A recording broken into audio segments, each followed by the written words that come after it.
Donc, le professeur Jean-Claude Lecron, il est professeur émérite à l'Université de Poitiers. Il a été praticien hospitalier et professeur des universités pendant de nombreuses années en biochimie.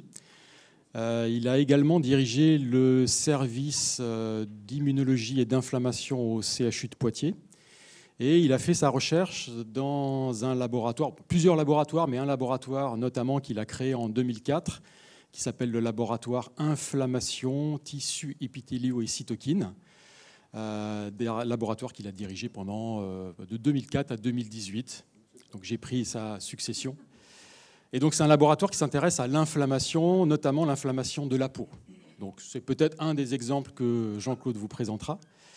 Et donc cette conférence, voilà, elle a pour but de vous expliquer un petit peu les côtés bénéfiques et délétères de l'inflammation. Et elle se fait également dans le cadre d'une manifestation un petit peu plus large. Depuis 2 jours, on a organisé un congrès annuel de recherche dermatologique avec voilà, les cliniciens, chercheurs fondamentalistes qui font de la recherche en dermatologie. Donc c'est un congrès francophone qu'on a organisé depuis 2 jours à l'Université de Poitiers. Et on avait souhaité conclure ce congrès de recherche fondamentale par une session ouverte au grand public. Et donc Jean-Claude a gentiment accepté de faire cette conférence sur inflammation Anjou-Démon. Donc voilà, je n'en dirai pas plus. Jean-Claude, je te passe la parole et merci de ta présence. Merci Franck. Ben, tu as déjà dit plein de choses. Hein, voilà, donc je ne vais pas me présenter. Mais je vais essayer donc de vous parler de l'inflammation à la lumière de mon passé professionnel, on va dire. Donc, comme disait Franck, le labo hospitalier, laboratoire immunologie. Une collègue qui est immunologiste pure, là, qui, si je l'oublie, va pas être contente. Donc, immunologie, et moi j'ai appris la direction il y a un peu plus de 20 ans, et on avait rajouté inflammation, allergie, et j'ai rajouté cytokine. Vous allez comprendre pourquoi, c'est des choses qu'on aime bien, et voilà. Donc, je vais dire quelques mots sur ces molécules extrêmement importantes dans l'inflammation. Donc, l'inflammation, je vais vous donner une ou deux diapos un peu formelles pour cadrer un peu. Ça fait partie de ces choses que tout le monde connaît, que tout le monde connaît, et puis finalement qu'on ne connaît pas si bien que ça. Voilà. Et donc, c'est un peu l'idée de vous donner une réflexion d'un biologiste. Hein. Je ne suis pas rhumatologue, je ne suis pas dermatologue, etc. C'est vraiment la vision d'un biologiste et surtout d'un chercheur dans sur cette thématique. Et comme le disait Franck, Anjou-Démon. On va en discuter, donc pendant cette conférence. Juste avant d'aller un peu plus loin, cette jolie affiche qui a été concoctée par Christine, voilà. Je lui dis c'est très beau, mais quand elle me l'a envoyé, je lui dis mais je ne sais pas ce que c'est. Et donc, en fait, c'est une interprétation artistique. Donc ça m'a un peu rassuré, mais voilà, des interrelations entre les lymphocytes et les cellules dendritiques. Donc c'est quelque chose d'important dans ce qu'on appelle l'immunité acquise. Bon, je l'évoquerai un peu, mais voilà, je n'entrerai pas dans les détails, mais c'est vraiment très beau. Hein, voilà. Donc, déjà, moi j'aime bien savoir d'où ça vient. Donc inflammation, ça vient du mot latin inflammare, qui signifie enflammer avec passion. C'est ce que j'essaie de vous montrer. Et vous allez voir aussi qu'une étincelle est capable d'allumer un très grand feu, voire une poudrière. Et donc, comme je disais, Anjou-Démon, c'est vraiment une question intéressante. Et vous allez voir, je vais vous présenter l'inflammation à une vision un peu historique et qui remonte à l'Antiquité. Hein, et finalement, on s'est souvent interrogé de savoir ce qu'il en était d'Anjou-Démon. Et avant de commencer, je vais faire un petit sondage. Qui pense que l'inflammation, c'est quelque chose d'une maladie qu'il faut combattre, etc., que c'est pas bien? Et après, je vais poser la question, qui pense que c'est quelque chose de bien, etc. Alors, qui pense que c'est pas bien, l'inflammation? Bon, voilà, ça dépend, ça c'est une bonne réponse, mais bon, voilà. Et qui pense que c'est bien? Voilà. Bon, vous voyez, les avis sont un peu partagés, y compris pour mes collègues, etc. Voilà. Bon, donc on verra tout à l'heure si votre avis a changé, je ne sais pas. Voilà. Donc, quelques mots un peu de généralité pour vous dire un peu, quand vous cherchez ce que ça représente? C'est pas si simple que ça à définir.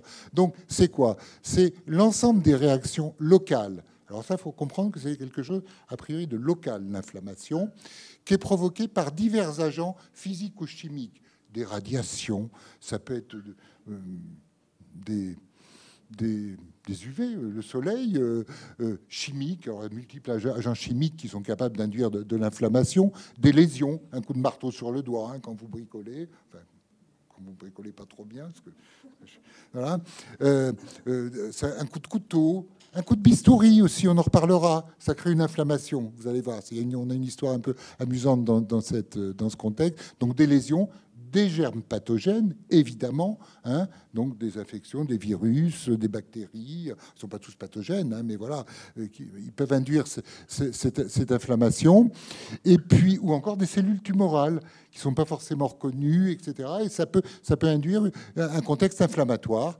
Et cette inflammation, c'est le phénomène par lequel les tissus vont répondre à une agression. Donc, on a une agression et on répond par l'inflammation. Et donc, on répond à l'inflammation. Et pourquoi faire? Donc, pourquoi faire? Eh bien, l'objectif, c'est de réparer, d'éliminer les agents inducteurs. Bon, alors le marteau, on ne va pas l'éliminer. Il est pas. Mais vous allez voir qu'il y a des choses entre le marteau et l'inflammation qui peuvent être intéressantes à éliminer. Protéger les tissus environnants. Et ça, c'est une notion importante pour l'inflammation. Il faut éviter qu'elle se propage. C'est vraiment une notion de brigade d'intervention qui va faire quelque chose localement. Et faut pas que ça se propage en principe. On en parlera aussi. Et puis l'objectif, c'est de nettoyer le tissu lésé et de le réparer. Et donc, je prendrai quelques exemples sur la peau, même si ce que je raconte, c'est un peu général sur l'inflammation. Pourquoi? Parce que ça se fait aussi dans le contexte de notre congrès de la Société de recherche en dermatologie, et puis notre thématique de la peau, comme l'a dit Franck tout à l'heure, de la peau inflammatoire. Finalement, pour nous, notre fonds de commerce, si je puis dire, en recherche, c'est les cytokines et l'inflammation. Et la peau, c'est un modèle, mais c'est un modèle formidable. Puis c'est un modèle accessible aussi, ça c'est pas mal aussi. Voilà. Et donc, vous voyez, c'est finalement un mécanisme physiologique extrêmement général. Et j'ai rajouté ça en dessous. Il faut comprendre, un quart des patients qui consultent à l'hôpital ont un syndrome inflammatoire. Alors, plus ou moins intense, mais d'une façon générale, c'est vraiment, c'est pas anodin du tout. Et idem, vous savez, les médecins qui sont formés après leurs 6 années de premier, deuxième cycle vont passer l'internat pour faire une spécialité, refaire 4, 5, 6 ans, voire plus, pour se spécialiser. Eh bien, un tiers de ces questions d'internat relèvent plus ou moins directement de l'inflammation. Donc, vous voyez que c'est un phénomène vraiment extrêmement ubiquitaire. OK. Donc, juste quelques mots pour situer un peu les choses. Après, ce sera un peu plus ludique, j'espère. Qu'est-ce qu'un syndrome inflammatoire? Un syndrome inflammatoire, c'est un état pathologique induit par une augmentation variable de différents acteurs de l'activité immunitaire, innée et acquise. Alors là, on pourrait y passer 10 heures, voire plus. C'est les cours que l'on peut faire à nos étudiants, inné, acquis. Je vais faire très court parce qu'on y reviendra. L'inné, c'est l'immunité qu'on trouve ancestrale, qu'on trouve chez les mouches, même chez les plantes, elle existe. Et puis, nous l'avons aussi, cette immunité innée. Mais au cours de l'évolution, à partir des poissons à mâchoire, eh bien, il y a une immunité acquise qui s'est mise en place, qui est beaucoup plus spécifique, avec des lymphocytes B qui fabriquent les anticorps, les immunoglobulines. Ça, tout le monde connaît, les anticorps, voilà. Et puis les lymphocytes T spécifiques aussi, cytotoxiques. Ça, c'est ce qu'on appelle l'immunité acquise. Et l'immunité innée, c'est les polynucléaires, les macrophages, tout un tas de globules blancs qui ne relèvent pas de ces mécanismes de l'immunité acquise. Alors, donc, ces agents qui sont augmentés, d'abord des molécules qu'on va doser en biochimie. La CRP. Je veux dire que tout le monde connaît la CRP. Quand vous faites un bilan maintenant, les docteurs qui font un bilan, ils demandent la CRP. C'est la C-réactive protéine. Alors, si je faisais un sondage dans la salle, y compris parmi les professionnels, je suis pas sûr que tout le monde connaît la CRP, le dosage, etc. C'est un très très bon marqueur, voilà. Mais je suis pas sûr que tout le monde serve à quoi ça sert. Je vous le dirai tout à l'heure. Mais bon, voilà. Et puis, on peut aussi doser les cytokines. Les cytokines, donc ça, c'est des molécules extrêmement importantes qui vont induire l'inflammation, mais on peut les doser, on les dose. On les avait montées il y a 30 ans, les premières, c'est assez récent, mais au CHU de Poitiers, mais ça n'a pas d'intérêt en biologie de tous les jours, on va dire. Et je vais vous expliquer pourquoi. Et et puis, on a aussi une augmentation des polynucléaires, des lymphocytes. Hein, vous savez, c'est quand vous avez une numération formule, c'est l'information que vous avez. Tout le monde connaît ça. Hein, OK. Alors, ça, c'est les paramètres biologiques. Ensuite, localement, l'inflammation, c'est les 4 paramètres qu'on appelle les points cardinaux de l'inflammation: chaleur, rougeur, gonflement, douleur. On va y revenir. Et puis une notion importante, le syndrome inflammatoire est local, je vous l'ai dit, mais parfois la machine s'emballe et il peut être généralisé. C'est pas terrible en général, mais bon, voilà. Et puis, bon, juste pour parler de ces syndromes inflammatoires, je vous dis que ça pouvait être d'origine infectieuse, lié à un stress, mais aussi d'origine cancéreuse, et puis d'origine aussi auto-immune et auto-inflammatoire. Je vous en dis un petit mot parce qu'on en reparlera tout à l'heure. C'est des choses assez récentes qui, je crois, sont assez intéressantes à intégrer. Auto-immune, c'est... Oh là, pardon. Qu'est-ce que j'ai fait? Ah ben oui, c'est ça. Auto-immune, c'est quand ça fait intervenir l'immunité acquise. Vous savez, ça aussi, vous faites des bilans dans certaines maladies pour avoir des anticorps, anti-ADN, anti plein de choses qui sont caractéristiques de certaines pathologies. Voilà. Donc ça, et c'est ce qu'on appelle et ces anticorps qui vont se diriger contre soi. Ça, c'est pas terrible. Bon, mais c'est comme ça. Hein, donc c'est maladie auto-immune. Et puis depuis ça, on connaît ça depuis 50 ans. Hein, c'est vieux. Mais on connaît depuis peu de temps les maladies auto-inflammatoires. Ça fait 20 ans. Donc c'est des maladies qui donnent des inflammations. Et des inflammations, on ne sait pas trop comment ça arrive, mais c'est là que les choses aussi ont beaucoup évolué. Et ces maladies auto-inflammatoires, eh bien, elles se manifestent sans réaction immune classique, si vous voulez.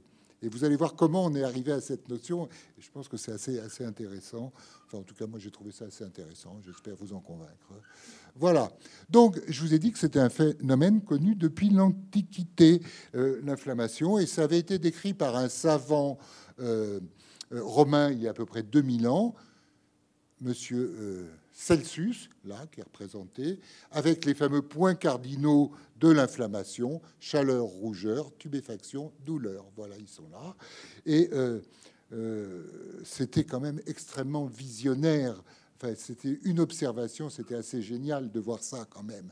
Donc Celsus a décrit ça. Alors, c'est pas le Celsus de la, vous savez, du thermomètre, c'est un savant suédois du 18e, lui, rien à voir, hein, mais parfois il y a confusion. Voilà.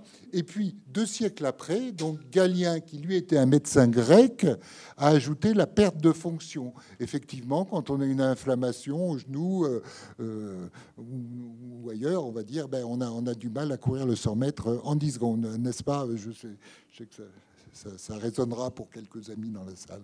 Voilà. Donc, cette perte de fonction qui a été rajoutée. Et malgré tout, il aura fallu attendre un chirurgien anglais, John Hunter, au 18e, pour comprendre que l'inflammation n'était pas une maladie, en fait, mais l'inflammation, c'était un système de défense. Et vous voyez que les choses sont pas si simples que ça. Et même souvent en science, on ne sait pas trop. On a des phénomènes, on observe des phénomènes et on ne sait pas si finalement c'est positif ou négatif. Il faut des fois fouiller beaucoup plus. Alors, pour la petite histoire aussi, quand on parle d'inflammation, je ne résiste pas au plaisir de vous dire que Hunter avait décrit le principe de la VS. Alors la VS, bon, vous savez tout ce que c'est aussi. Vous faites un bilan chez le médecin, il vous demande souvent une VS. Et le VS, c'était le marqueur de l'inflammation. Ça coûtait pas cher, hein, c'était bien. On prenait le tube, on le laissait sédimenter, et puis bon, on regardait en combien de temps il sédimentait. Si la VS était augmentée, eh bien, mais c'était pas spécifique. Bon, à mon avis, de l'avis de beaucoup, ça devrait plus se faire. Mais vous savez, les choses se font encore. Puis il faut beaucoup de temps pour qu'on passe à autre chose. La CRP, c'est 1000 fois mieux. Bon, voilà. Alors il y en a qui disent oui, ben, c'est bien dans certains cas. Bon, je suis loin d'être convaincu, mais voilà. Ok. Donc la suite. Donc, on va faire encore quelques pas avancer, remonter dans l'histoire. depuis le 19e, il y a eu toute une période où finalement les notions ont peu évolué. Alors on peut imaginer des notions pour des raisons historiques ou autres, mais bon, bref. Après, il y a eu Pasteur, l'Institut Pasteur, etc. Et Metchnikov, qui était un savant franco-ukrainien, qui était à l'Institut Pasteur à la fin du 19e, qui a découvert la phagocytose. La phagocytose, c'est la capacité des cellules, alors, je ne sais plus, des phagocytes, en fait. Alors, nous, on dit polynucléaires, enfin, il y a les globules blancs, d'une façon un peu générale, de pouvoir capter, manger les bactéries et les détruire. Voilà. Alors, il n'y a pas que ça, il y a les macrophages qu'ils font, etc. au départ, mais c'était absolument génial de voir ça aussi. Donc, c'est Metchnikov qui avait montré ça. Et je me suis amusé et j'ai retrouvé le papier original où il montrait ça. Là, où il montre des cellules qui ont avalé des bactéries, voilà, même d'endocytose. Enfin, c'est assez chouette. Et j'ai retrouvé un texte donc de Metchnikov aussi que je trouve absolument génial. Et là aussi, enfin, on est des chercheurs, donc. Parfois, on ne réfléchit pas assez. Bon, c'est pourtant notre boulot, mais voilà. Et parfois, les étapes se font avec une réflexion vraiment un peu plus prendre du recul par rapport à ce qu'on fait. Et donc, ce qu'a écrit, je vais vous le lire, c'est court, ce qu'a écrit Metchnikov, c'est si dans cette bataille, l'agresseur est beaucoup plus petit que son adversaire, c'est la bactérie qui nous agresse, qui peut nous tuer, eh bien, le premier pénètre dans l'organisme, du second, il le détruit par infection. Mais l'infection n'est pas sans trouver d'opposition. L'organisme attaqué se défend contre le petit agresseur. Il se protège en interposant une membrane résistante où il utilise tous les moyens pour détruire l'envahisseur. Donc, finalement, il pose les hypothèses et puis après, faut remplir les pointillés. Voilà. Donc, très jolie chose. 20e siècle. Alors là, il y a eu plein de choses. Après Claude Bernard, les techniques ont avancé. Là, je pourrais vous en parler pendant des heures. Bon, on va faire court. Hein. C'est une vision un peu d'ensemble que je veux vous donner. Et donc, il y a un certain nombre de points qui ont été vraiment très fortement développés, découverts, etc. au XXe siècle. Les facteurs solubles. Les facteurs solubles, donc les cytokines, je vais en dire un petit peu plus, ça c'est des protéines. Et les cytokines, c'est récent. Or, c'est récent. Je dirais, quand j'ai commencé ma thèse, c'était vraiment tout récent. Hein. Ça commençait, elles étaient clonées, etc. Maintenant, c'est plus vraiment récent. Mais disons que les premières ont été décrites il y a 40 ans. Et les dernières, il y a 10 ans. Hein. Vous voyez que c'est quelque chose de récent. Là, on va zoomer un petit peu sur ces cytokines. Alors... c'est vraiment quelque chose d'extrêmement important dans l'inflammation. Alors, là aussi, la physiologie, je parlais de Claude Bernard, mais bon, tous les phénomènes associés, la vasodilatation, l'augmentation du débit sanguin, l'extravasation de fluide, c'est-à-dire que les liquides passés dans les tissus, du sang au tissu, et l'inflammation, ça gonfle, hein, voilà.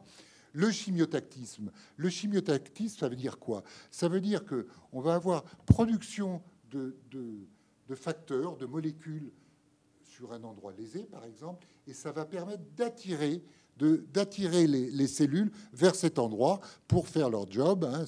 On attire les soldats qui vont détruire les ennemis, en fait. Hein. Voilà. Donc ça, c'est extrêmement important, ce chimiotactisme. Et pour tout dire, ce chimiotactisme, il est en très grande partie médié par des cytokines. Cytokines un peu particulières qu'on appelle des chimiokines, mais elles sont très importantes, ces molécules. Et puis, l'augmentation des métabolismes. Alors, deux choses ici aussi. Je vous ai montré, il y a les cytokines, mais il y a aussi des molécules écosanoïdes, en particulier dans l'allergie. C'est des molécules qui sont des lipides. Vous voyez, on a des protéines, là, on a des lipides. On peut aussi avoir des dérivés d'acides aminés. Et ça, bon, ça vous dira peut-être pas grand-chose, mais les catécholamines, ça va vous dire quelque chose. Voilà. Donc, ou l'histamine, voilà, des choses comme ça. OK. Et puis, alors, ce qui était tout à fait intéressant, c'est que finalement, par rapport aux observations d'il y a 2000 ans de Celsius, eh bien, tous ces mécanismes physiologiques ou biochimiques qui avaient été décrits ou cellulaires, eh bien, on avait expliqué en fait ces observations. J'en prendrai qu'un. La vasodilatation, c'était la chaleur, la rougeur et la tuméfaction, et on peut les reprendre un par un comme ça. C'est pas le but du jeu ici. Voilà. Là, je vais zoomer un tout petit peu sur les cytokines. Est-ce que tout le monde sait ce que sont les cytokines? Oui. Non, qui ne sait pas? Qui ne sait pas. Bon, ben c'est très bien. Alors, j'avais pris cette définition, que j'avais trouvée il y a longtemps. C'est une diapo que je montre à mes étudiants, hein, mais voilà, qui disait, oui, le terme cytokine est finalement peu connu du grand public. On connaît tous les neuromédiateurs, on connaît tous les hormones, et les cytokines, on ne connaît pas. Et pourtant, elles sont extrêmement importantes, à plein de points de vue, et même, vous verrez à la fin de mon exposé, comme traitement. Voilà. Et donc, ces cytokines, parmi leurs multiples actions, je dirais que leurs actions principales, malgré tout, sont au niveau du système immunitaire et inflammatoire. C'est vraiment les chefs d'orchestre de la réaction inflammatoire. OK ? Donc, ils vont régler la réponse innée, je vous l'ai dit, je vous en ai parlé, donc la réponse adaptative, c'est ce qu'on appelle la réponse acquise. Ils vont régler l'hématopoïèse. Là aussi, c'est une notion, l'hématopoïèse, vous savez ce que c'est. C'est la production par les cellules de la moelle osseuse, ce qu'on appelle les précurseurs, la production de toutes les lignées, donc les globules rouges, les globules blancs, les plaquettes, etc. Et donc, quand on a une inflammation, ben, en général, si on a une blessure, on va perdre des globules rouges, on va consommer des polynucléaires, et ben, faut remettre la machine à niveau. Voilà. Donc, c'est ces cytokines qui vont jouer ce rôle sur l'hématopoïèse. Et donc, ces cytokines, là, je vous ai montré une qu'on aime bien au labo. Alors, je ne sais pas si vous connaissez les protéines, peu importe. Hein. Moi, je trouve ça assez joli. On peut trouver les choses jolies aussi. Hein, enfin, il y a plein de choses formidables qu'on peut voir hein, dans notre... Voilà. Et donc, bon, celle-là, c'est une qu'on aime bien. Hein, c'est l'oncostatine. Voilà. Elle est formidable. On fait plein de choses avec. Voilà. Et ça, bon, c'est la double hélice alpha des protéines. OK, bon. Pas par la double hélice, l'hélice alpha, je vais trop vite. Et donc, ces cytokines, elles vont faire quoi? Elles vont dialoguer avec les tissus. C'est-à-dire que si c'est sur la peau, elles vont faire plein de choses sur la peau. Si c'est sur le foie, en fait, tous les tissus de l'organisme ont des récepteurs pour ces cytokines et ça va faire plein de choses, mais en particulier sur l'inflammation. Alors, j'ai mis hépatique, cutanée, digestive, tout. Le cerveau, on en reparlera, c'est important aussi. Ça va amplifier, et là, je vous parlais de l'étincelle qu'elle est amplifiée. Mais ces cytokines vont jouer ce rôle. Et vous allez voir, c'est produit d'une façon exponentielle. Donc, ils vont jouer ce rôle de relais d'amplification, de régulation de protection. Je vous ai dit, bon, l'armée est lancée, mais il ne faut pas... Bon, le sujet... Quand on bombarde, tant qu'à faire, il faut essayer de bombarder juste ce qu'on veut détruire. Voilà. Malheureusement, ce n'est pas toujours le cas. Mais bon. Et puis là aussi, il faut gérer la réparation. Parce que quand on a une blessure, une inflammation, bon, quel que soit le tissu, on va le léser, et puis il faut revenir à l'état de base. Pour la peau, c'est la cicatrisation. La cicatrisation, c'est la phase terminale de l'inflammation de la peau, en fait. Hein.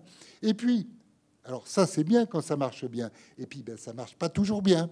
Donc, on peut avoir des fois des inflammations à bas bruit qui restent, et puis ça peut générer des états, induire des états pathologiques. On peut avoir ça pendant plusieurs années, etc.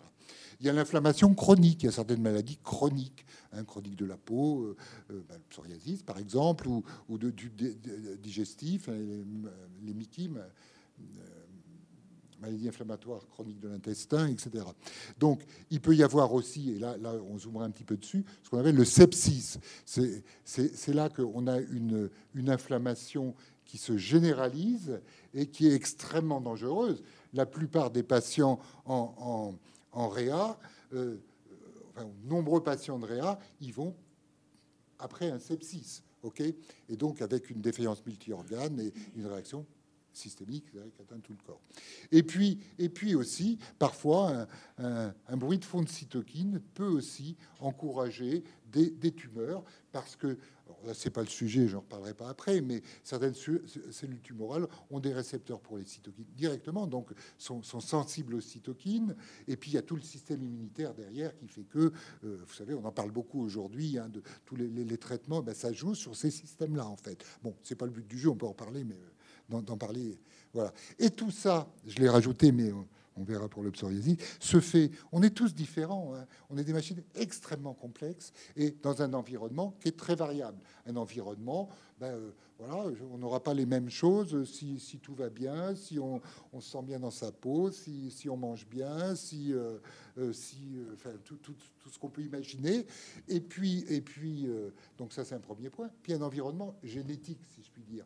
Pour la génétique, alors, il y a tout ce qu'on appelle les maladies monogéniques. Hein, bon, une mutation, une maladie. Bon, ok. Et puis, il y a tout. On est tous. Vous savez, on a nos gènes, nos protéines. On a beaucoup de variabilité sur toutes sur nos gènes, et ça va faire que on peut avoir plus de sensibilité à quelque chose qu'à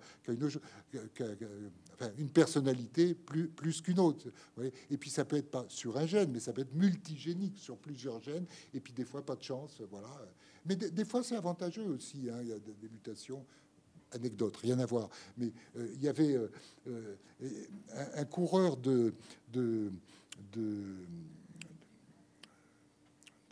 patin à glace qui était un champion. Et on s'est rendu compte qu'il avait une mutation d'un récepteur, il prenait pas d'érythropoïétine, mais il avait beaucoup plus de globules rouges, et donc ça lui permettait de faire ce que d'autres essaient de faire de façon un peu plus malhonnête. Mais bon, voilà, physiologiquement, il était comme ça. Donc vous voyez, c'est ce qu'on appelle ces polymorphismes qui font que. OK.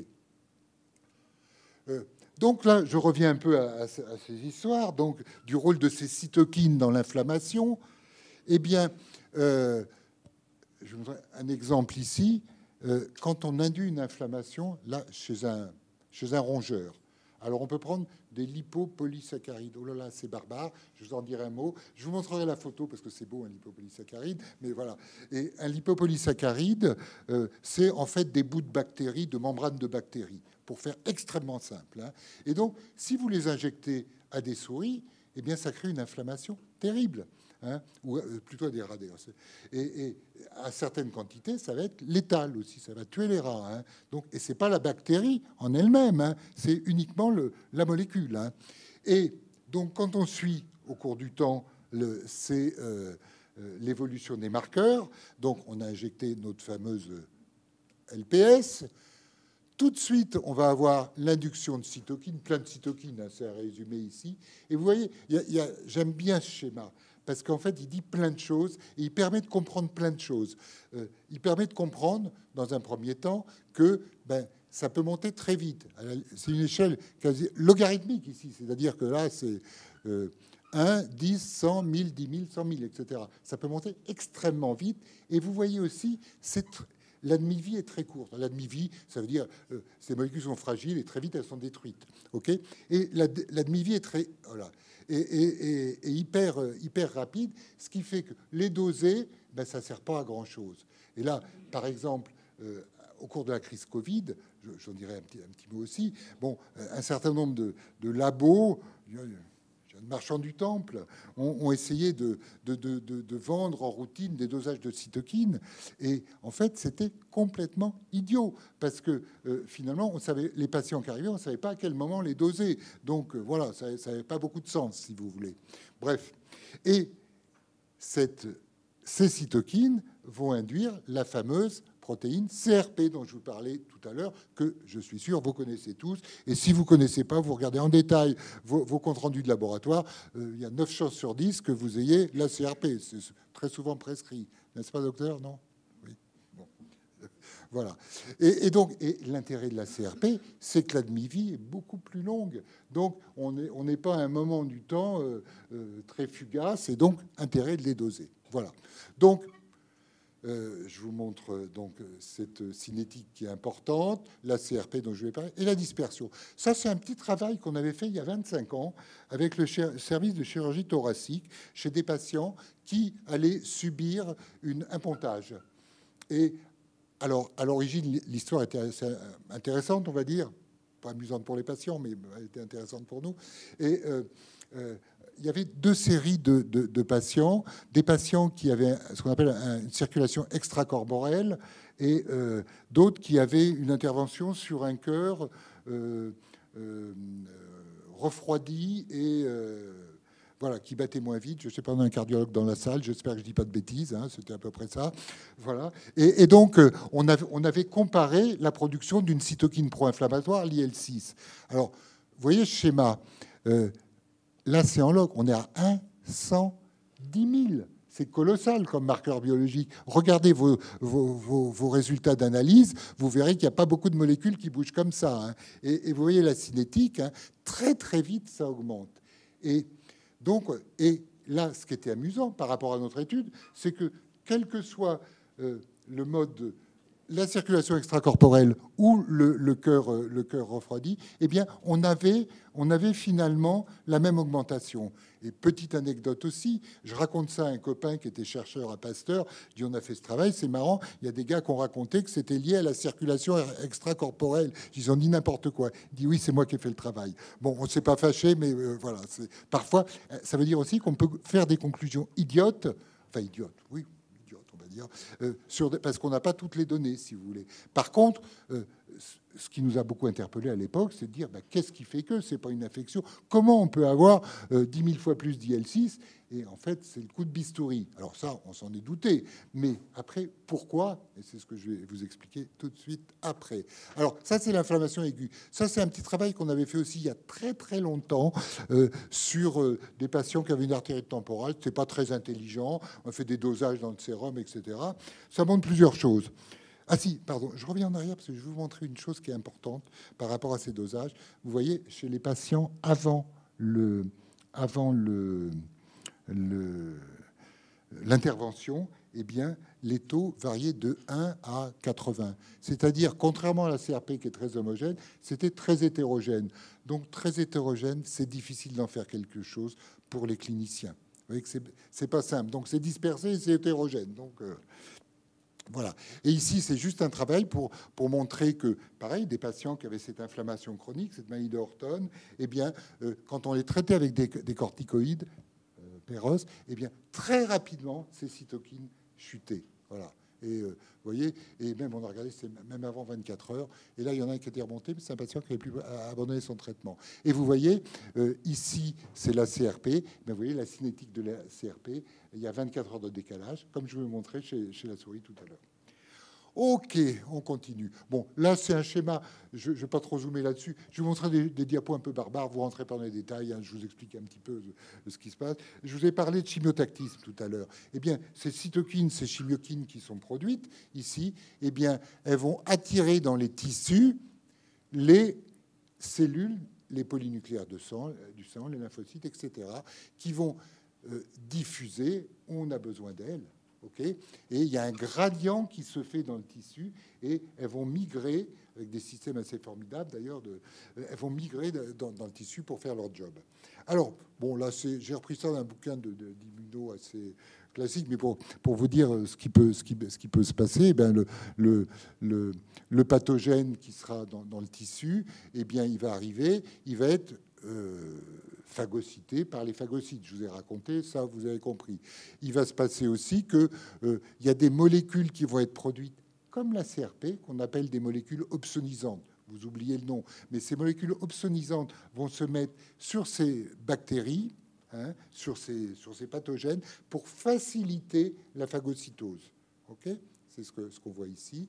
Et puis, bon, je ne vais pas trop rentrer dans les détails, mais il y a une chose qui est tout à fait intéressante, c'est que les tissus inflammatoires vont produire aussi des peptides antimicrobiens. C'est une notion finalement très récente, on va dire, oui, relativement récente. Voilà. Et par exemple, dans le psoriasis, eh bien, on a des quantités extrêmement importantes de peptides antimicrobiens. C'est des petites protéines, toutes petites, et qui vont faire des trous dans les bactéries. Et c'est amusant parce que, bon, nous, on a pas mal travaillé là-dessus, et c'est ce qui explique aussi que le psoriasis, c'est une peau lésée, ok, vous le savez, hein, et finalement, il est très peu infecté, le psoriasis, parce qu'on va produire ces défensives. Voilà. Donc, vous voyez, bon, là, c'est vraiment un truc c'est très schématique ce qui se passe dans l'inflammation. Alors, bon, j'aime bien la peau, on va reprendre là-dessus, donc je vais résumer un peu. Coup de bistouri, ok, coup ou épine ou coup de couteau, ou voilà. Bon, plus ou moins des bactéries. Là, dans le schéma ici, il y en a. Donc, vous allez avoir des facteurs qui vont être produits localement, des cytokines qui vont... Tout ça va augmenter la perméabilité cellulaire, donc les liquides qui vont passer dans le tissu, c'est le gonflement. La diapédèse, c'est-à-dire les phagocytes qui vont être attirés par les molécules qui ont été produites, qui vont arriver, et puis elles vont faire leur job, hein, donc destruction des bactéries, et puis les peptides antimicrobiens qui vont éventuellement tuer ces bactéries. Donc on a ce qu'on appelle une réponse immédiate qui est associée à l'immunité naturelle, on appelle l'immunité innée, ou dans certains cas, une réponse retardée qui est donc facultative, on ne l'a pas systématiquement, et qui est associée à l'immunité acquise avec des lymphocytes T et des lymphocytes B, qui sont des machineries un peu plus complexes, un peu plus fragiles, mais qui sont aussi très efficaces. Et les lymphocytes B produisent les fameux anticorps que tout le monde connaît, hein, évidemment. Et puis la réparation, c'est la cicatrisation, l'angiogenèse et le remodelage du tissu. Il faut éviter aussi d'avoir un kéloïde ou une cicatrice disgracieuse. Bon, on ne va pas rentrer dans les détails, c'est pas le job. Donc, vous avez compris, on active la réponse inflammatoire, on a cette inflammation, et ça peut être différentes choses qui activent cette inflammation. Donc, on va avoir deux types d'immunité, réparation, quand tout va bien, sinon pérennisation. Oui, mais... finalement, on ne savait rien des signaux de danger, des signaux qui induisaient ça. Je vous ai parlé du coup de bistouri. Ben oui, mais le coup de bistouri, nous, on est des biologistes. Le coup de bistouri, ça, on ne fait pas un coup de bistouri dans les cellules où ouais, il se passe quelque chose derrière. Et c'est là que les choses ont beaucoup évolué, je dirais, depuis le 21e siècle, depuis les années 2000. Et donc, l'idée, c'était de comprendre comment allumer le feu, finalement, de cette inflammation. Alors, il y a plusieurs façons d'allumer le feu. On peut le faire en chantant. Bon, je ne vous le ferai pas en chantant parce que la faculté me l'interdit. Voilà. Mais d'autres l'ont fait très bien. Moi, je vais être plus académique. Ça, je ne peux pas faire. Voilà. Et donc, comme j'ai beaucoup de surprises au XXIe siècle, et les concepts, et c'est là que je vous dis une chose que je trouve passionnante, y compris dans notre métier, c'est la réflexion qu'on peut avoir avant de... On peut faire 36 000 manips, si elles sont mal pensées, zéro, on n'en fera rien, ok. Et donc, là, l'évolution des concepts, et qui ont un peu révolutionné justement cette inflammation, et la description de signaux qu'on a appelés des signaux de danger, qu'on a appelé aussi des alarmines, ça dit ce que ça veut dire. Et j'aime bien citer deux auteurs, un immunologiste américain qui s'appelait Charles Janoway, qui disait que la détection des pathogènes pouvait passer par des voies indépendantes des lymphocytes T et B. Et il disait que c'était le sale petit secret des immunologistes. Alors vous savez, quand on comprend pas quelque chose, en sciences, on le met un peu sous le tapis. Hein, et puis après, ça peut ressortir, mais bon, voilà. Et donc ça, c'était quand même assez visionnaire. Et une autre chercheuse, qui était Polly Matzinger, aussi une américaine, qui s'est dit... Là aussi, c'est du concept. Il dit qu'il doit y avoir des signaux de danger qui déclenchent quelque chose.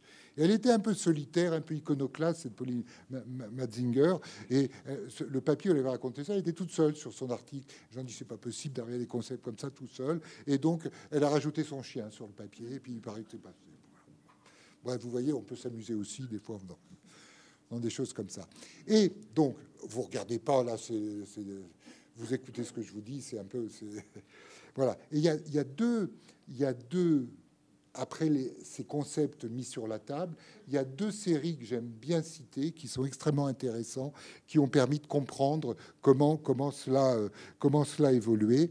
Et l'histoire a commencé avec des chercheurs à Strasbourg qui étudiaient la différenciation dorso-ventrale de la mouche. Vous voyez qu'on est très loin de l'inflammation, et une notion aussi extrêmement importante quand on finance des travaux, faut rien négliger, parce que ça a été la clé pour aller beaucoup plus loin. Et ce chercheur, Bruno Lemaître, a montré que finalement les mouches... À l'époque, il n'y avait pas beaucoup de biologie moléculaire. Alors, les mouches, ça se reproduit vite, en plus, c'est intéressant. Mais il a montré que les mouches qui avaient la modulation d'une voie de différenciation dorso-ventrale, que je vous disais de la mouche, eh bien, quand il y avait la disparition de la molécule Toll, eh bien, les mouches étaient recouvertes de champignons et mouraient de ces champignons. Donc, il a décrit ça. C'est un très joli très joli article. Et puis, ça c'était en 96 ou 97, et 1 ou 2 ans après, dans le labo de Charles Janaway, un postdoc russe a montré que ce toll qui avait été décrit chez la mouche, eh bien, il existait aussi chez les mammifères. Et il a été appelé toll-like receptor, c'est-à-dire récepteur qui ressemblait au toll. Voilà. Et ça a vraiment été important, cette découverte. Et pour vous dire que c'était important aussi, c'est que c'était aussi conservé chez les végétaux. Les végétaux aussi ont aussi des systèmes de défense. Et juste pour la petite histoire, le patron du labo de Bruno Lemaitre, Jules Hoffmann, est-ce que ça vous dit quelque chose? Non, ça vous dit rien? Eh bien, c'est le dernier prix Nobel français qu'il a eu à cause de ça. En français, il est luxembourgeois. Mais bon, il travaille à Strasbourg. Il a toujours travaillé à Strasbourg. Et donc, il a eu le prix Nobel de physiologie, médecine. Alors, je ne rentrerai pas dans les détails, mais il semblerait que tout le travail ait été fait par Bruno Lemaitre, qui n'était pas content du tout que lui ne soit pas du tout associé à cette histoire-là. Mais ça, la science, c'est comme ça aussi. Bref. Alors, ça, c'est une première série de travaux. Il y a une autre série de travaux que je trouve aussi extrêmement intéressante. C'est des travaux qui ont été faits sur des maladies. C'est les cliniciens, avec l'évolution des techniques de biologie moléculaire, et on savait qu'il y avait des maladies qu'on appelait des fièvres héréditaires périodiques. Donc, c'était des fièvres périodiques parce qu'elles se répétaient régulièrement, enfin, et puis héréditaires, donc, a priori, génétiques. Et ces fièvres héréditaires périodiques, eh bien, les biologistes moléculaires ont sélectionné, les médecins au départ ont très bien sélectionné des patients et ils ont fait l'analyse du génome. Et ils se sont rendus compte que ces patients avaient des mutations dans un gène qui a été appelé marénostrine ou pyrine. Enfin, le gène s'appelait, c'est la protéine qui s'appelait marénostrine ou pyrine, protéine qu'on connaissait pas. Vous savez, ce n'est pas toutes les protéines. Je crois aujourd'hui, on ne connaît même pas réellement toutes. Mais bon, à l'époque, c'était encore plus aigu. On n'avait pas encore cloné le génome, c'était en 2001. Et donc, ils ont découvert ces molécules qui étaient responsables de la fièvre méditerranéenne familiale, qui est très fréquente au Moyen-Orient, Israël, Liban, etc. Et donc, et encore une fois, on ne connaissait pas avant cette molécule.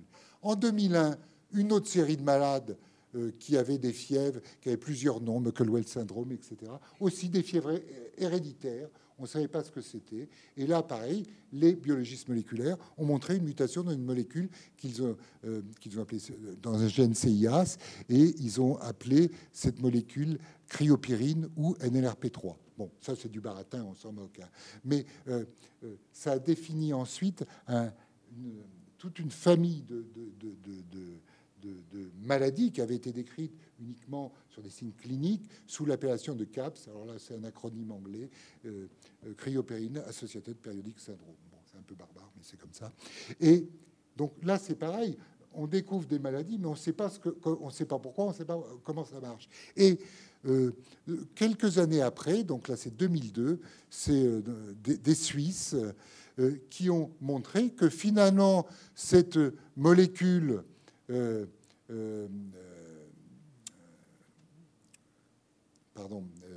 cryopyrine, eh bien, était NLRP3 était une molécule qu'on exprime tous, qu'on a tous, et qui est une molécule clé dans le déclenchement de l'inflammation. Donc, chez les patients, elle était mutée, elle marchait mal, mais on l'a tous, et ça servait à activer une série de mécanismes et induire une cytokine particulière pro-inflammatoire. Vous voyez qu'on commençait à remplir les pointillés de la chaîne.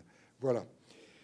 Donc ça, c'était quand même une observation extrêmement importante et qui a permis ensuite de découvrir beaucoup d'autres choses autour de ça. Donc, beaucoup d'autres voies en ce sens. Bon. Ces protéines, je dis, ces chaînes de transduction, faut raisonner simplement aussi. Donc nous, notre boulot, c'est de comprendre, etc. C'est des assemblages qui se font comme ça, avec des modifications chimiques, et puis ça va faire des clés, ça va faire des choses derrière. mais aussi bêtement que, voilà, que la clé dans la serrure, finalement. Hein. Et donc, on a compris que ces signaux TLR induisaient des voies d'activation, qu'induisaient des protéines pro-inflammatoires. Ça, c'était TLR. Et puis, l'activation de cet inflammasome dont je viens de vous parler, NLRP3, j'ai caché parce que finalement c'est un mécanisme complexe, on s'en moque hein, ici, eh bien, induisait la production de cytokines qui allait faire plein de choses sur l'inflammation. Voilà. Donc vous voyez qu'on commençait à y voir quand même un peu plus clair hein, dans cette histoire. Juste un petit mot. Donc on avait compris aussi, je vais parler de LPS tout à l'heure. Là c'est pareil, c'est barbare. Mais pour vous dire, il y a plein de choses qui peuvent déclencher ces signaux, activer les TLR et l'inflammasome. Ce qu'on ne savait pas du tout avant. Avant c'était vraiment la boîte noire, c'est clair. Hein. Et donc on s'est rendu compte que, alors donc il y a plein de TLR qui ont été décrits, une douzaine chez l'homme, etc. Et il y a plein de choses. Ça peut être des protéines. Ça peut être de l'ADN, de l'ARN, donc ça peut être des lipoprotéines ou les fameux lipopolysaccharides dont je vous parlais tout à l'heure. Vous voyez que c'est beau quand même. Hein. Alors pour ceux qui ont fait un peu de chimie, hein, on peut voir les sucres ici et puis les acides gras ici. Voilà. Et donc ça, c'est vraiment des inducteurs extrêmement puissants de cette inflammation. Et donc, on a défini comme ça les PAMPs. Alors, c'est aussi barbare, hein, les PAMPs, c'est pour Pathogen Associated Molecular Patterns. OK, c'est barbare. Et qui vont activer ces signaux. Mais aussi, on a défini des signaux danger qui n'étaient pas liés à des virus ou des bactéries. Hein, et en particulier l'ADN, l'ARN, certaines molécules stockées dans la cellule. Et rappelez-vous le coup de bistouri dont je vous parlais tout à l'heure. Eh bien, finalement, quand on laisse du tissu, ça libère des trucs qui, finalement, auraient dû être dans la cellule et pas au contact des récepteurs. Et en libérant ça, eh bien, ça va agir sur les récepteurs et ça va déclencher l'inflammation. Donc, vous voyez qu'il y a des voies très différentes qui aboutissent à la même chose.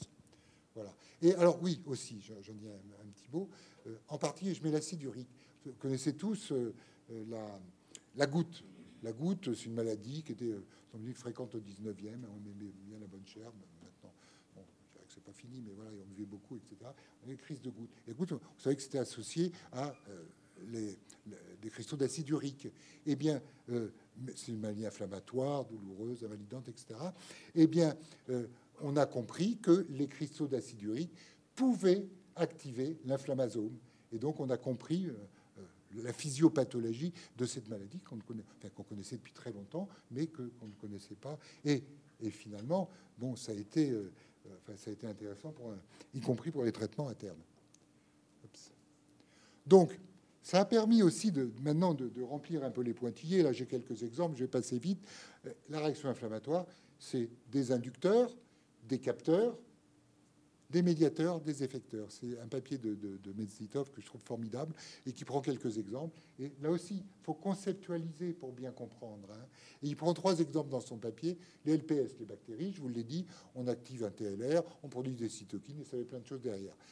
L'allergie, c'est inflammatoire aussi, hein, c'est une maladie inflammatoire. L'allergène, alors il va d'abord se fixer sur les IgE, c'est un peu plus compliqué que ça. En fait, son schéma est un peu faux en ce sens, mais bon, il va se fixer sur les IgE et ça va induire là des amines vasoactives, hein, histamines, etc., et qui vont avoir plein d'effets aussi. Donc c'est une réaction inflammatoire, c'est un système. Et puis le dernier que je vous présentais, les cristaux d'acide urique qui vont agir sur l'inflammasome, produire l'IL-1β. Après, la machine est relayée, amplifiée, et puis ça va agir. Là, il y a des cellules derrière, mais vous pouvez imaginer toutes les cellules de l'organisme, ça marche. OK. Donc, je résume un peu maintenant. Allez, on va avancer un peu. Donc, que se passe-t-il? Réaction inflammatoire, on induit... On a des cytokines... On a des cytokines pro-inflammatoires qui sont produites, on attire les polynucléaires, on a une réponse adaptée de l'inflammation, de l'organisme, on répare inflammation aiguë, réaction systémique limitée, on aboutit à un retour à la normale, qu'on appelle l'homéostasie. Alors, il y a une notion aussi d'allostasie. On n'est pas tout à fait le même après avec certaines choses, donc la notion d'allostasie qui est plus philosophique, mais qui est intéressante. Et puis, juste pour vous dire aussi, une réaction, il faut l'arrêter. Donc, quand tout va bien, ben, on a produit à la fois des cytokines pro-inflammatoires, mais des anti-inflammatoires, je ne rentre pas dans les détails, qui vont bloquer la réaction. OK. Alors, bon, je vais passer vite, j'ai après la peau, mais c'est pas grave, on va avancer. Parfois, c'est un peu plus compliqué. Je vous l'ai dit tout à l'heure. Même chose, une agression traumatique infectieuse, réaction inflammatoire. Là aussi, ça peut dépendre aussi de l'environnement, de la génétique, etc. Et finalement, les polynucléaires, la réponse n'est pas adaptée, c'est pas suffisant. Il y a une réponse adaptative qui va venir, avec d'autres cytokines qui sont produites, dont certaines qu'on aime beaucoup ici, voilà, qu'on aime beaucoup au laboratoire, j'entends. Et puis avec des lymphocytes T, différents types de lymphocytes T, c'est compliqué, lymphocytes B, etc. Et puis en principe, ben, si tout va bien, on répare, ça répare et on revient à l'homéostasie. Ça marche pas toujours, et des fois on a une inflammation chronique, un granulome, par exemple, comme dans la maladie de l'artérite temporale. Voilà, donc je passe là-dessus. Et puis parfois, je vous disais aussi, ben, c'est vraiment produit en quantité extrêmement importante, et c'est la réaction inflammatoire produit des cytokines de façon incontrôlée. C'est ce qu'on appelle la tempête cytokinique. Voilà. Alors les anglo-saxons disent le cytokine storm. Voilà, c'est vraiment... Et donc, on a une production absolument colossale. Vous savez que ça peut être produit de façon importante, mais là, c'est extrêmement colossal. Puis en plus, c'est synergique. 1 plus 1, ça fait 10 quand on les met ensemble. Voilà. Et puis, les cytokines anti-inflammatoires ne font plus leur job. Donc, on a un excès de la défense. Donc, amplification non contrôlée avec un débordement du système de réparation. Et là, ça devient systémique. Et c'est ce qui peut aboutir au sepsis. Et donc, on a une défaillance multi-organes. Et comme je le disais, comme je l'ai écrit ici, on est tous différents et on va réagir différemment à une même infection. Ça va dépendre, on peut avoir des polymorphismes sur nos TLR qui vont faire qu'on ne va pas tous avoir la même réponse. Et ça, on va bien. Hein, c'est pas des maladies, mais ce polymorphisme va faire que dans des situations très précises données, eh bien, vous allez pouvoir avoir une réaction, un sepsis. Voilà. Et ça, c'est difficile à prévoir. OK ? Alors ça, j'avais trouvé ça génial. Ça, c'est un philosophe qui avait écrit ça, Dagonet, oui, il y a très longtemps. Mais là aussi, moi, j'aime bien cette réflexion un petit peu autour de ce qu'on peut faire. Et ça nous permet d'avoir un peu de recul, qui disait le malade crée la maladie par l'excès même de sa défense et l'importance d'une réaction qui le protège moins qu'elle ne l'épuise et le déséquilibre. Et c'est amusant quand même. Bon, d'avoir cette vision. Voilà. Donc, trop d'inflammation, comme je vous disais, la tempête cytokinique. Donc, c'est une réponse inflammatoire incontrôlée qui conduit à cet orage cytokinique. Et on a le syndrome de réponse inflammatoire systémique, donc tout l'organisme, qui aboutit à un sepsis. Enfin, le sepsis, c'est le cirrhe infectieux, et parfois à un choc septique avec une défaillance multi-organes. OK. Bon, je vous passe le texte en dessous. Alors, maintenant que je vais raconter tout ça, je vais parler de cytokines. Vous allez me dire, qu'est-ce que vont faire les réanimateurs par rapport à ces patients? Allez, qui se mouillent. Bon. Oui, mais lesquels? Je dis que ça induit des cytokines plein de cytokines et que c'est les cytokines qui faisaient tout ça. Alors, la cortisone, c'est... Alors, nous, on aime bien la cortisone quand on veut tester inhiber la production du IL-6. Mais non. Alors... Mais non, c'est beaucoup trop tard, docteur.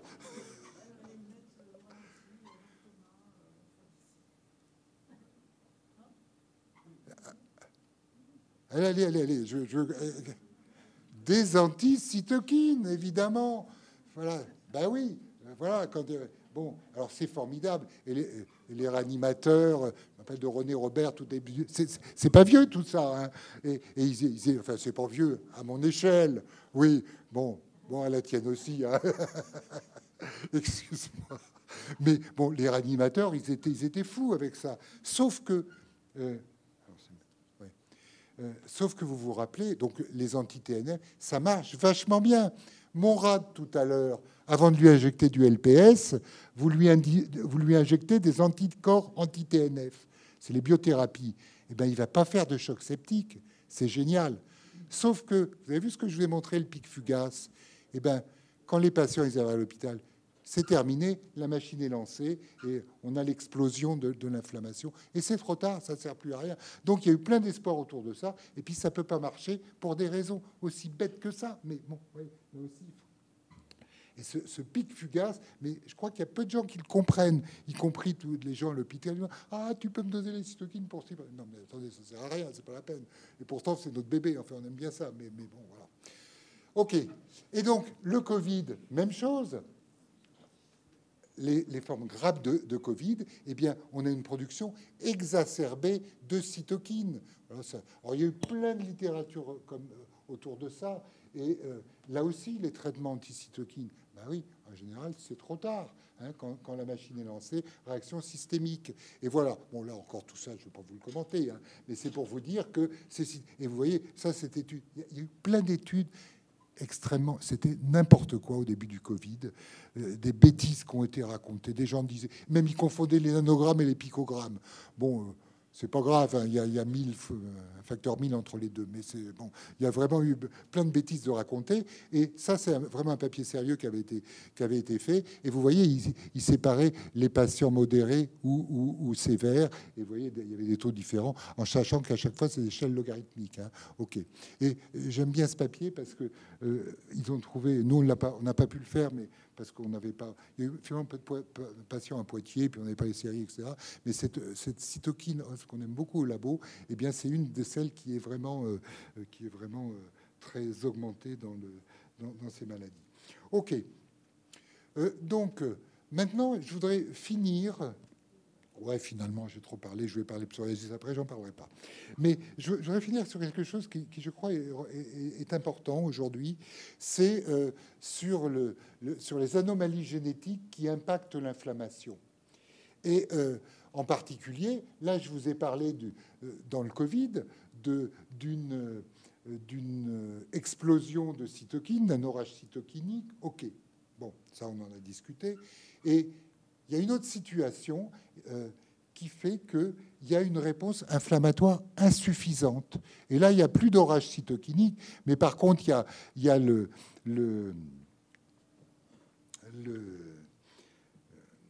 pathogène qui est amplifié et qui tue les cellules. Là, c'est plus les cytokines et le choc, c'est vraiment le pathogène qui va être toxique. Et là, je veux citer les travaux, là aussi, des dernières années. Je me demande d'ailleurs, c'est un type, il est assez... Il est très bien, je suis enregistré, je vais faire. C'est un Français, une équipe d'un Français qui a fait un travail formidable. Et là aussi, au niveau du concept, c'est assez génial parce que c'est un clinicien. Je crois d'ailleurs qu'il est pédiatre au départ. Et il a fait des études génétiques. Donc ça, c'est vraiment récent. Chez tout un tas de patients qui avaient des déficits immunitaires ou des choses comme ça. Ou des patients, oui, qui répondaient pas... qui répondaient pas à certaines... qui n'induisaient pas de réponse inflammatoire. Et il a montré tout un tas de mutations dans les voies. Tout ce que je vous ai raconté, là, les cytokines, les récepteurs, les TNF, il y a des mutations dans tout ça. Et ce qui fait que ça peut modifier complètement votre réponse. Et en particulier, je l'ai mis parce que bon, enfin, c'est plus d'actualité, on en parle beaucoup, hein, mais le Covid, c'était quand même, ça nous a quand même... préoccupé quelques années, on va dire, eh bien, ce qui a été montré par Casanova, c'est qu'il y avait des mutations, dans le cas présent, d'un récepteur TLR7 qui faisait qu'il n'y avait pas l'inflammation nécessaire pour rejeter, pour lancer l'inflammation. Alors là, il y a plein d'autres travaux de Casanova dans plein de domaines, il s'est mis là-dessus, mais c'est vraiment conceptuellement nouveau et tout à fait excitant. Alors, en général, c'est des maladies assez rares, hein. OK. Alors, je vais finir là-dessus. Je vous ai parlé des fièvres périodiques tout à l'heure. Ces fièvres périodiques, ensuite, ont été classifiées dans un tiroir qui a été appelé maladie auto-inflammatoire. C'est-à-dire que c'est des maladies inflammatoires sans mise en évidence d'une réaction immune, comme dans les maladies auto-immunes, comme le lupus, que vous connaissez, enfin, on connaît depuis beaucoup plus plus longtemps. Et donc, ici, ces maladies inflammatoires chroniques apparaissent en absence de signes d'infection mise en évidence d'auto-anticorps ou de lymphocytes autoréactifs. Et c'est d'ailleurs un Français, Jérôme Gallon, qui était parti aux États-Unis faire ce qu'on appelle un postdoc, hein, c'est notre métier. Après la thèse, on va souvent aux États-Unis, etc. Enfin, non, on ne va pas aux États-Unis, on va ailleurs. Voilà. Et qui a développé le concept là-bas avec son patron. Voilà. Et en fait, dans ces maladies auto-inflammatoires, certaines sont génétiques. Je vous ai parlé de la FMF tout à l'heure. Certaines ne le sont pas. Par exemple, je vous ai parlé de la goutte. C'est pas génétique, et voilà. Et donc, je vais revenir sur des inflammations exacerbées, ces fièvres héréditaires périodiques dont je vous ai parlé tout à l'heure. Donc, tout à l'heure, je vais mis le pulse. Alors, vous regardez très loin ce que je vais vous raconter. Simplement, il y a des mutations dans la fameuse molécule NLRP3, dont je vous ai parlé au départ, qui vont faire que, au lieu d'être activés par du LPS, par exemple, un ligand ou autre chose, ou de l'acide urique, d'ailleurs, on pourrait prendre, eh bien, ils vont être activés de façon systématique. Donc, on va avoir une inflammation chronique comme ça, dans ces maladies inflammatoires. Voilà.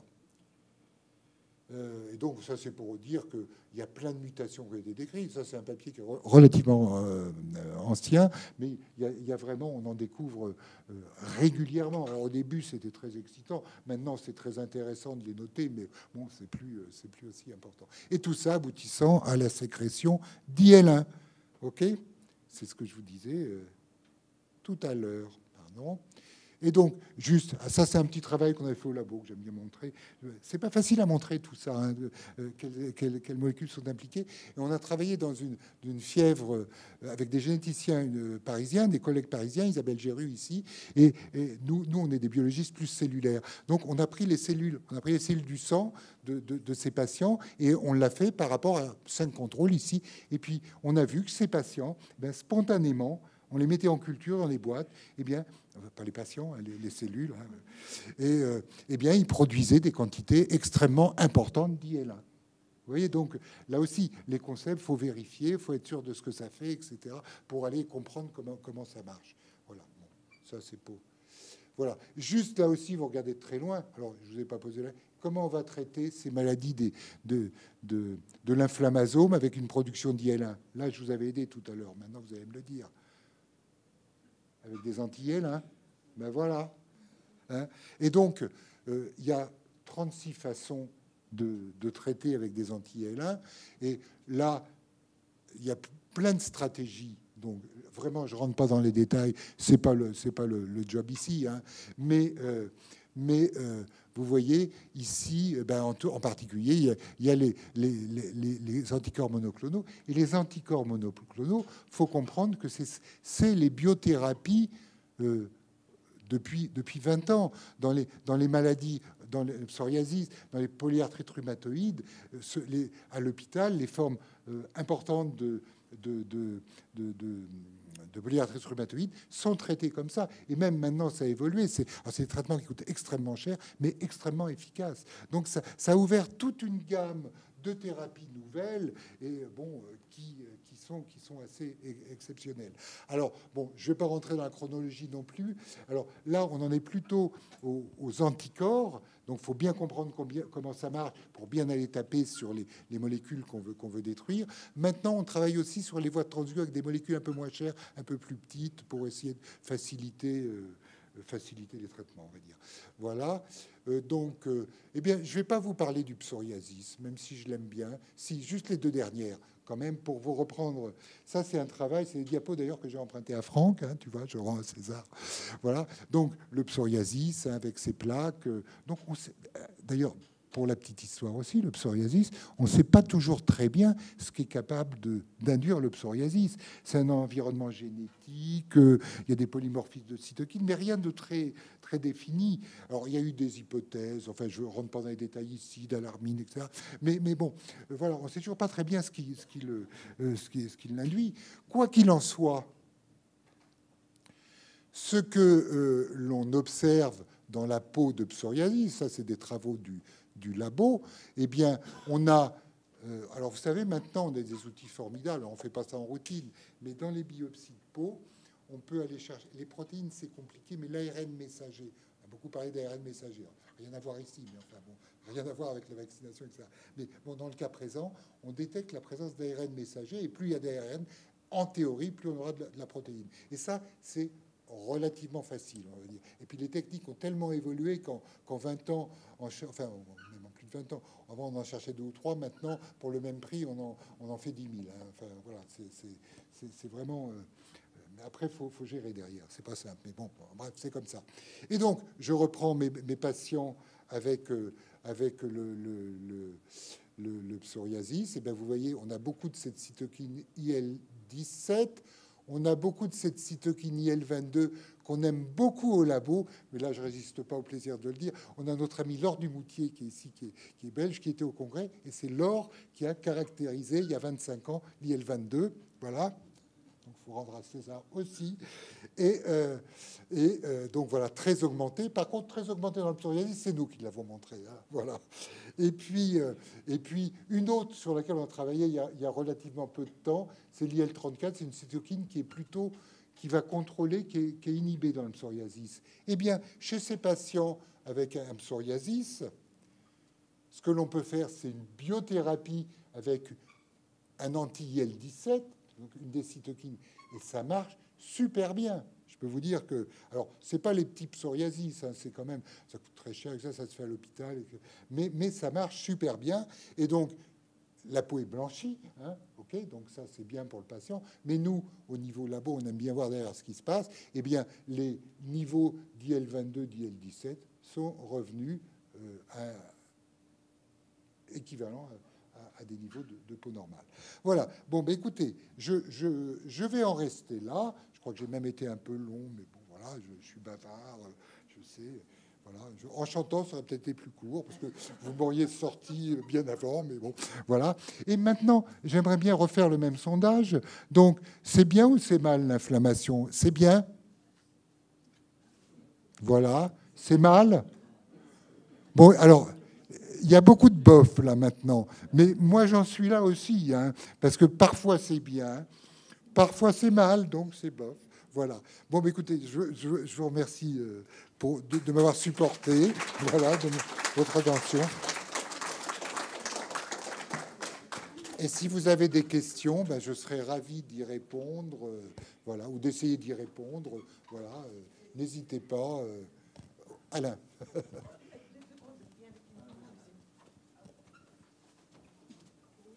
Ah oui.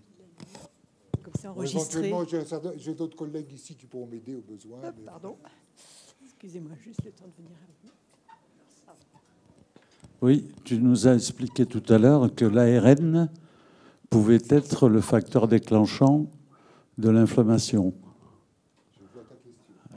Est-ce qu'il est logique de proposer des soi-disant vaccins à ARN messager?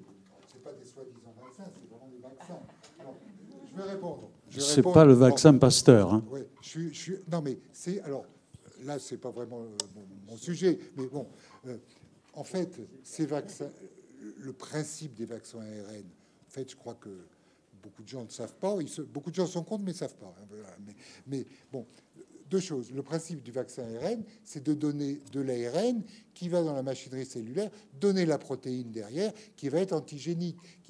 Donc, on est une étape en amont. Alors, pour répondre aussi à ta question, l'ARN en question, c'est un ARN qui est modifié pour justement pas être... J'ai pas fini. Ouais. Qui est modifié pour pas donner une réponse trop exacerbée. Mais faut pas oublier une chose, quand on fait une vaccination, là aussi, il y a eu plein de bêtises de raconter autour de ça. On met des adjuvants. Et les adjuvants, oh là là là là, l'aluminium, etc. Et ces adjuvants, ça sert aussi à créer une petite inflammation qui est nécessaire pour induire des cytokines, etc. Et qu'on ait une réponse humorale, une réponse produire des anticorps adaptés. Donc, voilà, en fait, c'est jamais tout ou rien. C'est beaucoup. Voilà. Non, mais être convaincant. oui, mais moi, j'y connais rien, je te crois pas sur parole. Mais il y a eu, suite à ces vaccins, dont j'ai bénéficié à plusieurs reprises, comme Et tu la es là et plupart en de... pleine forme. Ben oui, c'est sûr. Mais il y a eu quand même des myocardites, des péricardites. Est-ce que ça n'est pas, par ce mécanisme, qu'on peut expliquer l'atteinte myocardique ou péricardique? Est-ce qu'il y a eu des publications Alain est là-dessus? cardiologue, hein, c'est pour ça. Non, mais je suis obsolète, il y a longtemps. Mais voilà, Non, mais je voulais en venir à ça. Alain, je ne sais pas. Et puis après, encore une fois, tu sais, enfin, tu le sais, on en discute souvent. On est des machines très complexes avec des polymorphismes, comme je disais on va répondre différemment, etc. Donc peut-être, franchement, je sais pas. Non, mais comme tu disais, on joue des mondes. Oui, c'est ça. Non, mais la réponse, c'est pas simple. Et je veux dire, moi, ça fait presque 40 ans que je travaille d'une façon sur l'inflammation, j'ai toujours pas de réponse. Et puis, je crois que si quelqu'un vous en donne une tranchée, méfiez-vous. Voilà. D'autres questions? Bonsoir. Acier, hein, parce que toute la journée de congrès, là, je suis un peu fatigué. La question est là. Dites-moi. Tout à l'heure, vous avez parlé d'homéostasie. On essaye de comprendre que le corps lutte en permanence dans un équilibre acido-basique. Est-ce que les états inflammatoires sont plutôt ancrés sur des terrains acides, ou en tout cas peuvent être aggravés ou perdurer sur des terrains acides? Ça, c'est ma première question. Et la deuxième, c'est si on estime que le terrain est tout et que notre terrain est composé à 80, ou voire à l'état cellulaire à 90-95% d'eau, est-ce qu'on peut aider par l'hydratation à lutter contre un état inflammatoire et à lutter contre l'acidité en apportant par exemple une eau alcaline? Écoutez, c'est une question très, très complexe. Et, bon, l'acidité, déjà, l'organisme, vous le savez, tout étudiant en médecine le sait, c'est ce qu'on leur montre en biochimie en première année. On a tout un tas de mécanismes pour faire que le pH soit hyper régulé dans l'organisme et qu'il n'y ait pas de souci en ce sens. Bon, alors ça dérive, et c'est les patients en particulier de réanimation, de réa médicale. Voilà. Bon, ça c'est une première chose. Après, sur je veux dire, intérêt acide, c'est une question extrêmement large. Je veux dire, ce que veut dire intérêt acide, bon, c'est quoi? C'est le pH du sang, c'est 7,2, quelque chose comme ça. Enfin voilà. Après, ça peut bouger. Bon, je sais pas. Après, sur les molécules, vous parlez des petites molécules qu'on peut doser en biochimie, etc., qui peuvent réguler ces systèmes. D'ailleurs, en fait, les choses ont beaucoup évolué ces derniers temps et on peut étudier ce qu'on appelle le métabolome. C'est-à-dire que ce qu'on faisait il y a quelques années, on dosait l'acide lactique, hein, 2-3 trucs comme ça, enfin 2-3 trucs, j'exagère un peu plus. Maintenant, on peut en doser des centaines en même temps et intégrer autour d'une pathologie. C'est génial. Et autour de l'inflammation, alors je dirais que ça commence. Non, ça commence pas. Ça fait quelques années, mais bon, franchement, j'ai pas d'avis, mais enfin, c'est extrêmement intéressant à comprendre les voies qui sont engagées, mais je pense pas qu'en buvant de l'eau, ça fasse quoi que ce soit. Sinon, pour l'hydratation, voilà, ça c'est mon sentiment. Hein. Et puis, ce qu'on peut boire, encore une fois, dans l'organisme, on a tout un tas de systèmes tampons, bicarbonate, etc., dans le sang, hein, qui font que c'est régulé. Donc, bon, voilà, je sais pas s'il y a d'autres qui veulent répondre à ça, parce que je ne sais pas si d'autres questions, d'autres réponses. C'est pas une question facile que vous me posez. Hein. Pardon. Vous n'avez pas répondu à la question. Alors, ben, oui, non. Pardon. Non, mais je crois qu'il y a. Ce que je dis, c'est qu'il n'y a pas. Je ne sais pas comment répondre. Je veux dire, bon, après, alors, on peut s'amuser. Alors, changer le pH de nos cellules ou alors d'un individu, non, enfin, comme j'ai quand même répondu en partie, parce que on a des systèmes de réparation, si vous voulez, qui font que, et classiquement, enfin, mes collègues biologistes aussi, enfin, on doit répondre, mais et surtout en biologie hospitalière, il n'y a pas de système inflammatoire associé à des variations de pH importantes. Et qu'on boive de l'eau plus basique ou plus acide, encore une fois, on a des systèmes dans le sang de tampons qui font que c'est régulé. Des systèmes hyper puissants. Hein. On fait calculer, ça on torture les étudiants de première année de médecine en leur faisant calculer des pH du sang avec des systèmes bicarbonate, HCO3, etc. Bon, voilà. Mais c'est pour ça qu'on peut le boire, mais bon, voilà, j'ai plus répondu. Alors maintenant, in vitro, on peut le faire. On peut changer le pH, etc. Mais bon, and so what, je sais pas. D'autres questions? Je sens que vous en avez. Non, moi, Non. je Des remarques. Enfin, c'est en tant que chimiste que je vais parler, mais je ne suis que chimiste, je ne suis pas du tout biologiste. Voilà. Enfin, je réponds pas, mais en tous les cas, c'est juste une petite remarque par rapport à ce que vous venez de dire. Je suis pas biologiste, ni médecin, ni rien. En fait, modifier le pH du sang, c'est extrêmement grave et dangereux. Oui, c'est en réa, tu vas en réa. Voilà. Parce que le pH du sang, c'est ce qu'on appelle pH physiologique, 7,2 ou j'en sais rien. Mais ce qui est intéressant dans votre question, c'est que, en fait, toutes les molécules dont on a parlé, les protéines, etc., toutes ces molécules contiennent des fonctions amines. Alors, c'est une amine. Vous voyez ce que c'est? Fonction amine, secondaire, primaire, etc. Et quand on baisse le pH, on est susceptible de protoner ces amines, ou en tous les cas, de les salifier. Vous prenez, je sais pas, une amine, vous mettez de l'HCl, vous faites l'amine H+, et le chlorhydrate d'amine, on va dire. Hein. Et est-ce que ça va dans le sens que vous envisagiez pour traiter ces choses-là, pour diminuer la concentration des cytokines? Enfin, j'en sais rien. Mais si vous faites ça, on va d'abord vous amener pour... enfin, il faut aller à l'hôpital parce que le pH de votre sang a changé et puis c'est très grave. Donc, je ne sais pas comment... Bon, finalement, je vais apporter peut-être un éclaircissement. On imagine que dans les agressions extérieures, le stress oxydatif, la nourriture, l'environnement, les ondes électromagnétiques, on a plutôt tendance à avoir un terrain qui peut s'acidifier. Je ne dis pas que le pH va descendre jusqu'à... Mais en tout cas, il va lutter un peu plus dans le côté acide que basique.